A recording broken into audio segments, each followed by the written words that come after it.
Dikenal sebagai suku laut, suku Bajo hidup dengan mengandalkan hasil laut. Bukan hanya ikan, dengan keahlian menyelam tanpa alat, mereka bahkan memperoleh mata pencaharian dari hewan dasaran. Tidak heran masyarakat suku laut ini dikenal memiliki kemampuan menyelam. Bahkan sejak kecil mereka sudah terbiasa hidup di laut.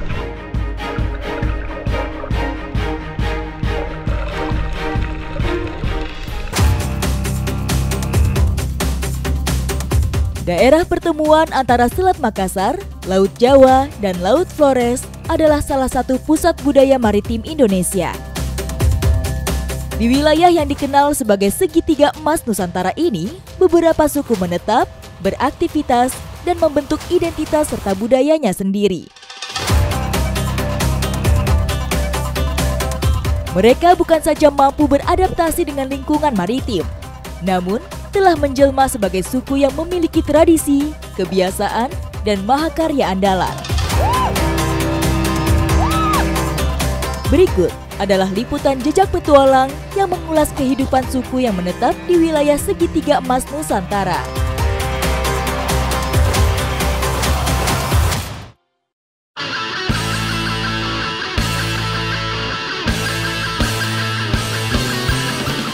Suku yang mendiami perairan Sulawesi yang sangat populer karena daya jelajahnya adalah suku Bajo. Desa Lepe, Kecamatan Soropia, Kabupaten Konawe adalah salah satu daerah penghasil udang mantis di Sulawesi Tenggara. Hasilnya banyak dijual keluar pulau hingga mancanegara.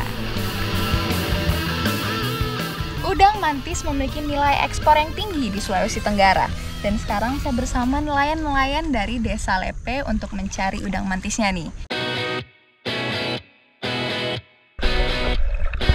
Nelayan Bajo kali ini mengajak saya untuk berburu hewan berbuku.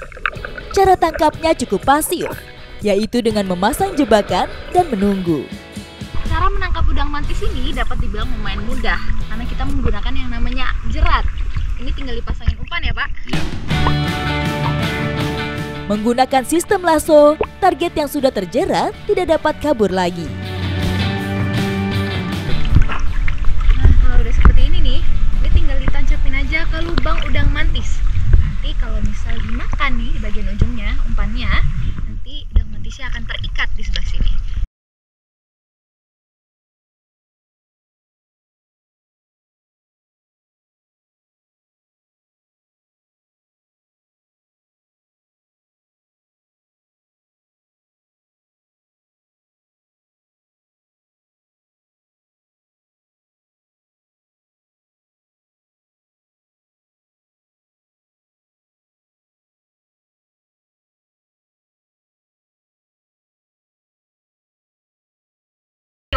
Tapi setelah kita buka, itu lubangnya besar. Jadi ini pintar sekali udang mantis ini. Setelah lubang ditemukan, kami kembali menyelam untuk memasang jebakan.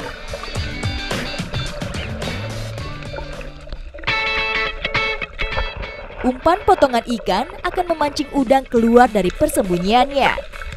Setelah jerat disebar di lubang lain, sekarang waktunya memeriksa perangkap yang dipasang sebelumnya.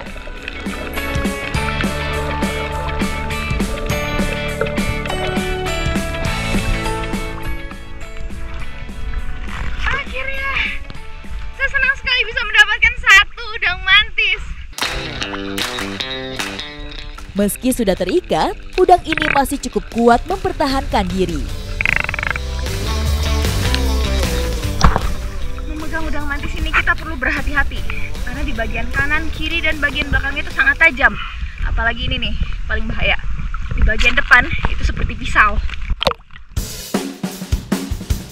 Selain dilengkapi lengan yang tajam, kakinya yang menyerupai pecut juga sangat kuat, sehingga mampu memecahkan karang. Berbeda dengan lobster, krustasea ini tidak menyimpan telur di antara kakinya. Jadi batas minimal untuk bisa dijual udang mantisnya itu adalah 150 gram. Kalau yang ini lebih dari 150 ya, Pak? Iya. Nah, ini sudah bisa kita jual nih. Akhirnya.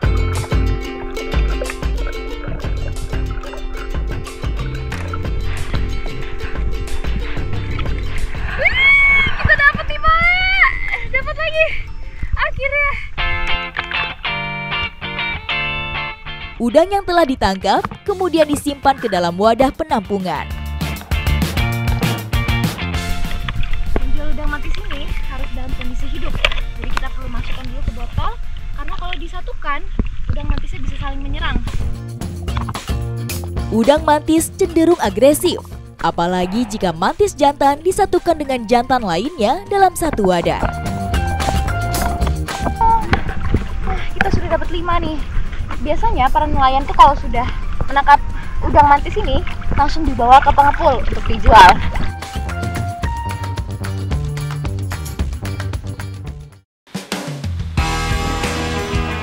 Mantis adalah hasil laut selain teripang yang selama ini biasa dimanfaatkan oleh suku Bajo. Sebelum itu ditimbang terlebih dahulu karena setiap ukuran itu berbeda harga. Diukur lagi, Pak. Semakin besar ukuran hewan bercangkang keras ini, semakin tinggi kualitasnya dan semakin tinggi harganya. Saat waktunya pengiriman, udang mantis dipindahkan kembali ke botol-botol kecil agar tidak memakan banyak tempat. Jadi ternyata memindahkan udang mantis dari botol yang besar ke kecil tuh lumayan sulit. Karena kita harus berhati-hati. Di bagian kakinya tuh sangat tajam. Saya aja menggunakan sarung tangan. Ini sudah ya, Pak? Udang mantis dikirimkan keluar daerah tanpa dimasukkan ke dalam air. Meski begitu, hewan laut ini masih dapat bertahan hingga lebih dari 1 hari. Untuk pengiriman itu biasa sampai 8 box. Dikirim ke Jakarta, setelah itu diekspor ke Taiwan. Wow. Potensi yang sebesar ini adalah hasil kerja keras dari para nelayan dan juga kekayaan laut yang melimpah. Tentunya perlu dimanfaatkan dengan bijaksana. Ikuti jejak saya, jejak petualang.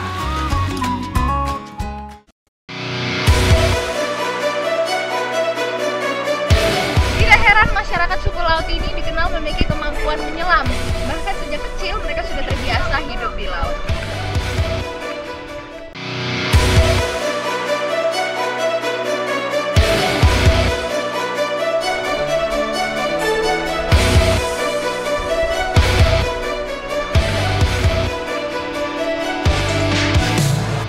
Dikenal sebagai para pengembara laut, suku Bajo tidak hanya tangguh menghadapi terjangan ombak, namun memiliki kemampuan menyelam tanpa bantuan peralatan modern.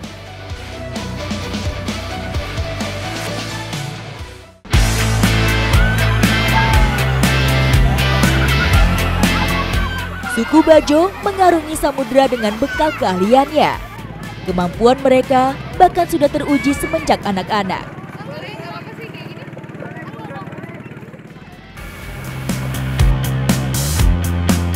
Sekarang saya bersama anak-anak suku Bajo untuk mencoba nih siapa paling lama yang bisa berada di bawah air.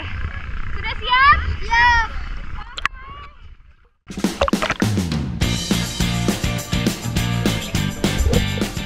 Anak-anak yang berenang di laut adalah pemandangan sehari-hari di Kampung Jayabakti.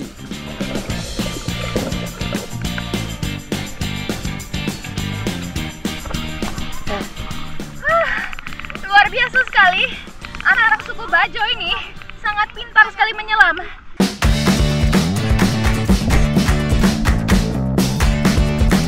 Di dalam diri anak-anak ini sudah tidak ada lagi rasa takut terhadap laut dan kedalamannya.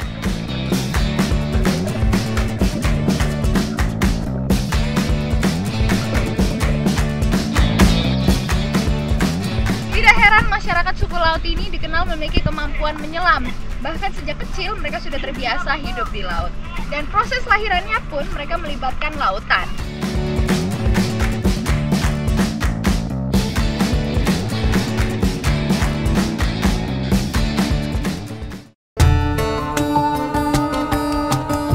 Sebagai suku laut, suku Bajo sudah terikat dengan air sejak lahir. Karena itu, mereka menjalankan prosesi temuni untuk menyambut kelahiran manusia. Jadi temuni ini adalah proses sebelum pembuangan ari-ari. Ari-arinya dibungkus terlebih dahulu, lalu diberikan bente-bente dan didoakan. Masyarakat Bajo percaya bahwa ari-ari adalah saudara sang bayi. Sehingga cara membuangnya tidak boleh sembarangan dan harus melalui proses yang sakral.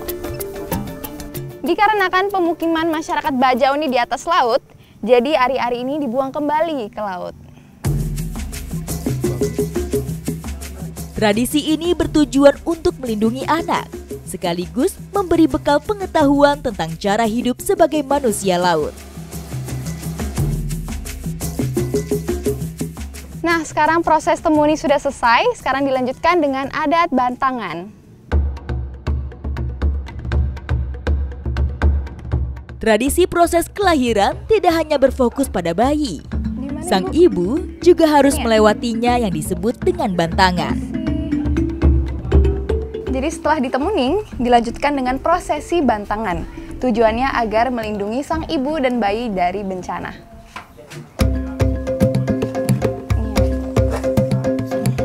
Prosesi kelahiran bayi suku Bajo sebagian masih mengandalkan dukun beranak yang biasa mendampingi ibu hamil dari awal hingga selesai persalinan. Jadi bahan-bahan yang digunakan itu terdapat kunyit, beras, dan air kelapa. Dan ini memang sudah dilakukan oleh masyarakat Bajo dari zaman dahulu. Dan caranya itu dibalurkan ke seluruh badan dan dibacakan doa-doa. Bedak kunyit ini menandakan bahwa sang ibu sudah melakukan prosesi bantangan. Jadi proses bantangan ini dilakukan 3 hari setelah bayinya dilahirkan. Lalu Kak Fitri itu diurut agar air asinya lebih lancar dan otot-ototnya tidak lelah.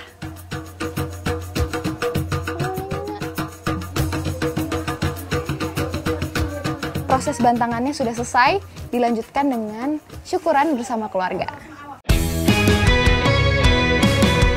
Rangkaian tradisi ditutup dengan berkumpulnya sanak saudara dan tetangga.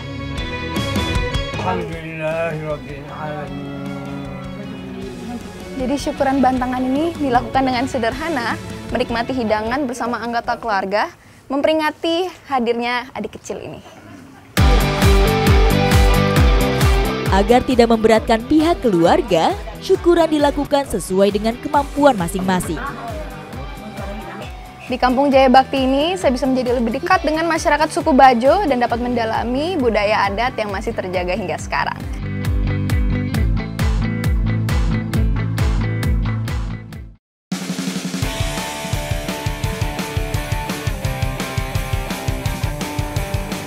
Dikenal sebagai suku laut, suku Bajo hidup dengan mengandalkan hasil laut. Bukan hanya ikan, dengan keahlian menyelam tanpa alat, mereka bahkan memperoleh mata pencaharian dari hewan dasaran.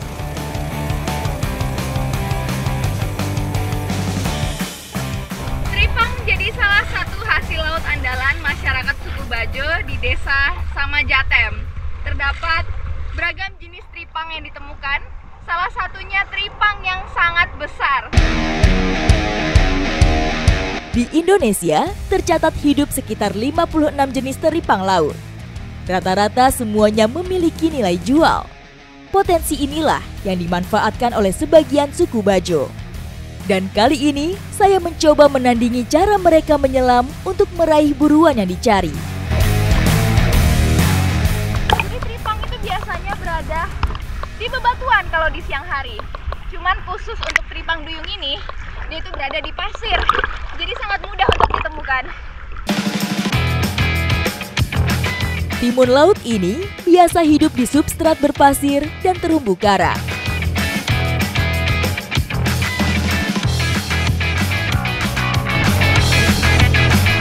Jadi luar biasanya, di Kampung Samajatem, kita bisa menemukan tripang di kedalaman hanya 5 meter.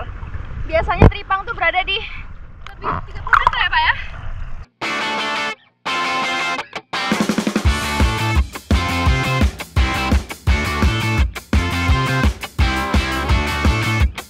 Rendahnya temperatur dan minimnya oksigen membuat teripang ini tumbuh pesat. Teripangnya berat sekali. Timun laut yang tubuhnya dapat mencapai ukuran 1 meter ini disebut dengan teripang duyung, karena bentuknya yang menyerupai duyung.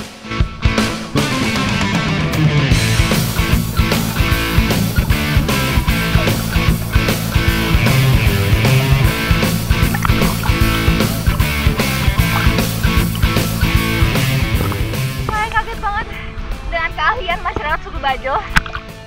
Mereka kuat sekali menyelam. Bahkan biasanya mereka bisa sampai kedalaman 20 meter tanpa alat. Wow.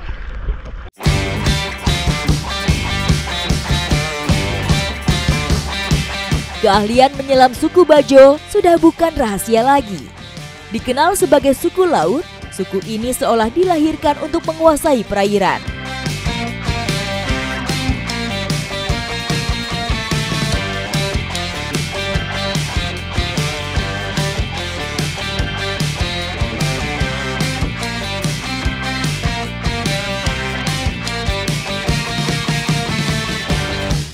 Kita dapat lagi tripangnya. Cuma tadi lumayan sulit karena dia berada di bebatuan. Jadi kita perlu ganti-gantian untuk menarik tripang ini. Kalau ini beratnya berapa? 2 kilo ya Bang ya? Ini beratnya 2 kilo. Cuman biasanya itu bisa sampai 5 kilo lebih.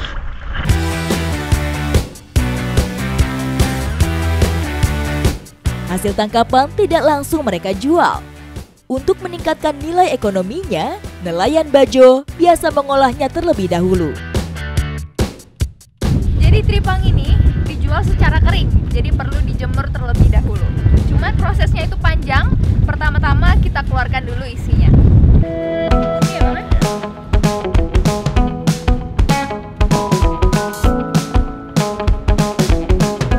Wah, jadi ini ukurannya besar karena banyak isi airnya. Sebelum dikeringkan, isi perut teripang harus dibersihkan supaya tidak busuk.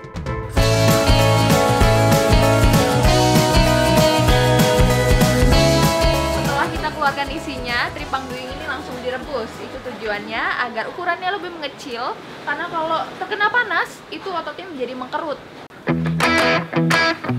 Semakin menyusut ukuran tubuhnya, teripang akan semakin cepat kering saat dijemur. Tadi kita sudah rebus selama 3 jam, tripang duyung ini langsung dijemur. Sama seperti ikan asin, sebelumnya perlu diberikan garam terlebih dahulu. Garam berfungsi sebagai pengawet alami. Setelah diberi garam, tripang ini perlu didiamkan 1 malam. Untuk harganya 1 kilo sekitar 150.000. Sambil menunggu garam meresap, kami mengangkat timun laut yang sudah kering. Di sini ada 5 jenis tripang yang berbeda, dan ini yang paling mahal nih, tripang gama.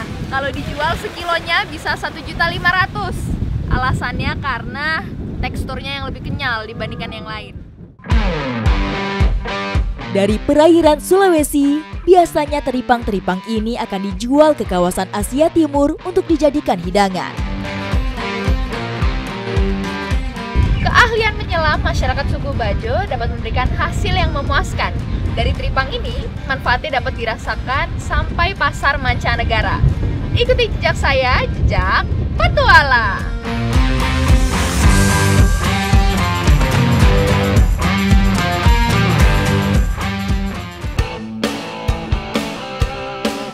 Lain suku Bajo, lain pula tradisi dan cara hidup suku Muna. Meski mereka sama-sama menetap di kawasan segitiga emas Nusantara. Ibu-ibu Sulawesi Tenggara, khususnya warga Kondongia, memiliki caranya tersendiri untuk merawat kecantikan, khususnya dengan bedak dingin berbahan alami yang ada di sini. Jadi sekarang saya akan ikut mencari bahan-bahan yang diperlukan. Beragam bahan dapat ditemukan di dalam kebun warga yang menggunakan sistem tumpang sari ini.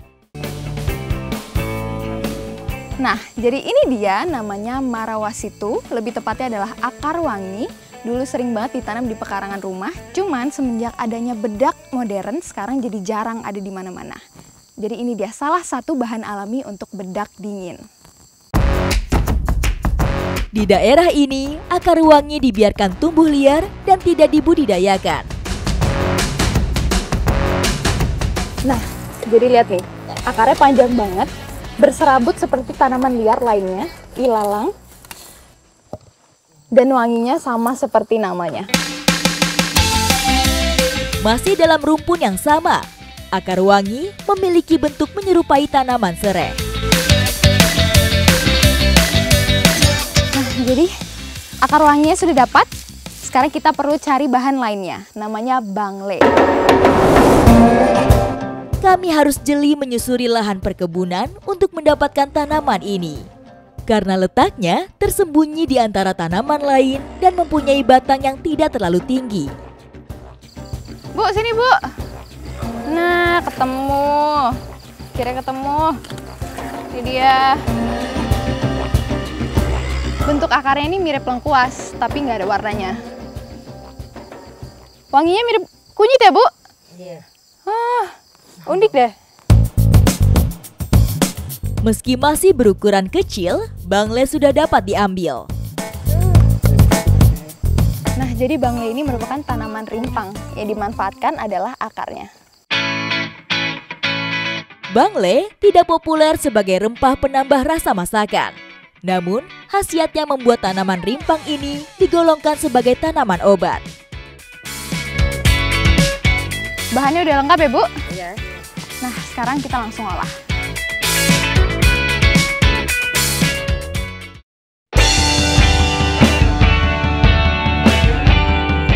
Beras digunakan sebagai bahan dasar bedak dingin. Yang membedakan burapai atau bedak khas daerah ini adalah tambahan bahan berupa akar wangi dan bangle. Bedak dinginnya udah jadi ya, Bu? Ya, sudah. Kalau daerah sini bilangnya burapai ya, Bu ya.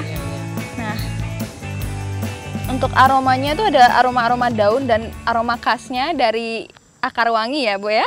Iya, Sekarang kita udah bisa pakai nih. sudah bisa. Oke, ayo kita pakai, Bu. Bedak berbahan beras banyak ditemukan pada kebudayaan Asia Timur. Pengaruh ini diadaptasi masyarakat Nusantara sebagai pelindung dari iklim tropis. Bahan-bahan yang kita gunakan semuanya ada manfaatnya. Dari daun mangkok, akar wangi, bangle itu bagus untuk jerawat. Dan untuk berasnya itu dapat mencerahkan dan bagus untuk kulit. Saat beraktivitas di bawah terik matahari, wanita Kondangia rutin menggunakan burapai. Sampai leher-leher, Bu. Iya. Waduh. Telinga juga. Telinga juga. Semuanya. Ya. Canda tawa menyelingi keseruan kami saat saling menghiasi wajah dengan bedak. Saya senang sekali bisa berpetualang ke daerah-daerah baru dan juga mempelajari kearifan lokal yang ada di sini. Dan juga bisa dekat dengan warga. Ikuti jejak saya, jejak petualang.